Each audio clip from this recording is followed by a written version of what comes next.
মহামান্য আদালত কলকাতা হাইকোর্টের ডিভিশন বেঞ্চের বিচারপতি দেবাংশু বসাক ও সাব্বার রশিদের বেঞ্চে এসএসসি 2016 সালের মামলার রায়দানের ফলে 25,753 জনের চাকরি বাতিল হয়েছে।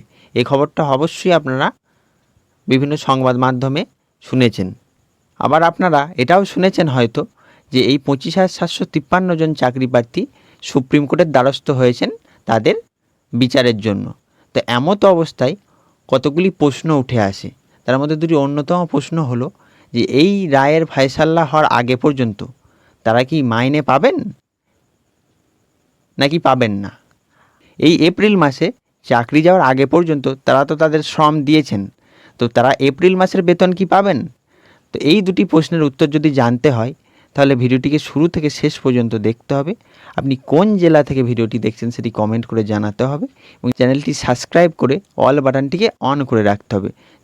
এই ধরনের লেটেস্ট আপডেট সবার আগে সবার প্রথমে আপনার কাছে পৌঁছে যায়। চলুন শুরু করি। আপনারা স্ক্রিনে একটি সংবাদ মাধ্যমের অনুচ্ছেদের অংশ দেখতে পাচ্ছেন। এই অংশে কি লেখা আছে চলুন দেখে নিই। 26,000 চাকরিহারাকে এপ্রিল মাসের বেতন দেবে রাজ্য সরকার। শ্রম আইনের সিদ্ধান্ত শিক্ষা দপ্তরের তরফ থেকে সিদ্ধান্ত নেওয়া হয়েছে যে শ্রম আইনের অন্তর্ভুক্ত এই 26,000 চাকরি প্রার্থীকে এপ্রিল মাসের বেতন দেওয়া হবে।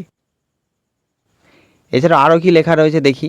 কলকাতা হাইকোর্টের নির্দেশে যে 25,753 জন শিক্ষক এবং অশিক্ষক কর্মী চাকরি হারিয়েছেন তাদের এপ্রিল মাসের বেতন দেওয়া হবে। শিক্ষা দপ্তরের সূত্রে খবর, শ্রম আইন অনুসারে এই সিদ্ধান্ত নেওয়া হয়েছে। শুধু তাই নয়, যতদিন সুপ্রিম কোর্টে এই মামলা চলবে ততদিন কারো বেতন বন্ধ হবে না।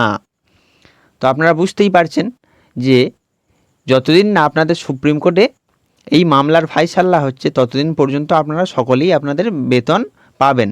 তেমনই শিক্ষা দপ্তর থেকে সিদ্ধান্ত নেওয়া হয়েছে। এছাড়াও আপনারা এপ্রিল মাসেও আপনাদের বেতন পেয়ে যাবেন শ্রম আইনের অনুসারে।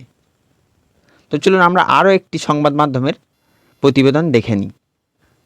আপনারা স্ক্রিনে দেখতেই পাচ্ছেন আরও একটি সংবাদ মাধ্যমের প্রতিবেদন। এখানে কি লেখা আছে আমরা দেখে নিই। এখনই বেতন বন্ধ হচ্ছে না চাকরিহারাদের। প্রায় 26,000 শিক্ষক অশিক্ষক কর্মীর চাকরি বাতিলের নির্দেশ দিয়েছে কলকাতা হাইকোর্ট। এই রায়কে চ্যালেঞ্জ জানিয়ে সুপ্রিম কোর্টের দ্বারস্থ হয়েছে রাজ্য। এমতো অবস্থায় এখনই এই চাকরিহারাদের বেতন বন্ধ হচ্ছে না, এমনকি এপ্রিল মাসেও বেতন তারা পাবেন। এরপর যতদিন মামলা চলবে ততদিনই তারা বেতন পাবেন বলে আজ বৃহস্পতিবার শিক্ষা দপ্তর সূত্রে খবর পাওয়া গিয়েছে। কারণ হিসাবে জানানো হয়েছে, যেহেতু সুপ্রিম কোর্টে এই মামলা দায়ের হয়েছে তাই এই মামলা চলাকালীন বেতন বন্ধ করা যাবে না।